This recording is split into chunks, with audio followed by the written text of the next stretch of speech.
Second secret to happy learning is మీరు వేసుకుంటున్న పెద్ద పరదాని తీసేసుకొని ఒక సమస్యని చిన్న చిన్న చిన్న చిన్న మినిమం ముక్క ఏది తీసుకురావచ్చో ఆ సమస్యను కట్ చేయడం. లెట్ అస్ సే నాకు మ్యాథ్స్ రాదు ఆర్ మ్యాథ్స్ కష్టం. If you have a feeling like that, okay? మీకు 40 మార్కులు వస్తున్నాయి, 30 వస్తున్నాయి, 20 వస్తున్నాయి, 10 వస్తున్నాయి అనుకోండి. 10 అయినా మీకు వస్తున్నాయిగా ఏదో ఒకటి. అంటే మీకు మీకు మ్యాథ్స్ కష్టం ఎందుకయిందప్పుడు? మ్యాథ్స్‌లో పార్ట్ సమస్య. So, start dividing. నేను నేర్చుకుంటున్న ఈ 6 చాప్టర్స్‌లో చాప్టర్ 1లో నాకు అన్ని కాన్సెప్ట్స్ వచ్చా? అన్ని టైప్స్ ఆఫ్ ప్రాబ్లమ్స్ వచ్చా? ఏదొచ్చు, ఏది రాదు?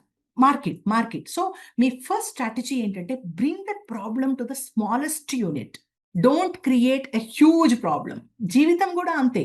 ఆ మనిషి నాకు నచ్చుతాడు, ఆ మనిషి నాకు నచ్చడు. ఈ టీచర్ నాకు నచ్చుతారు, టీచర్ నాకు నచ్చరు. ఓకే? వీళ్ళు నాకు నచ్చుతారు, వాళ్ళు నీకు నచ్చరు.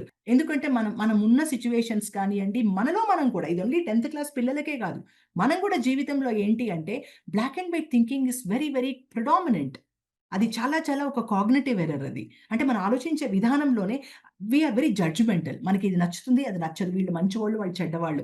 వీళ్ళు ఇది, వాళ్ళది అని సో మనల్ని డివైడ్ చేయడం మూలాన మనకేమవుతుంది అంటే, మనం జీవితంలో ఒక చెడులో ఉన్న మంచిని కూడా చూడడం అన్నది మనం మిస్ ఔట్ అయిపోతాం.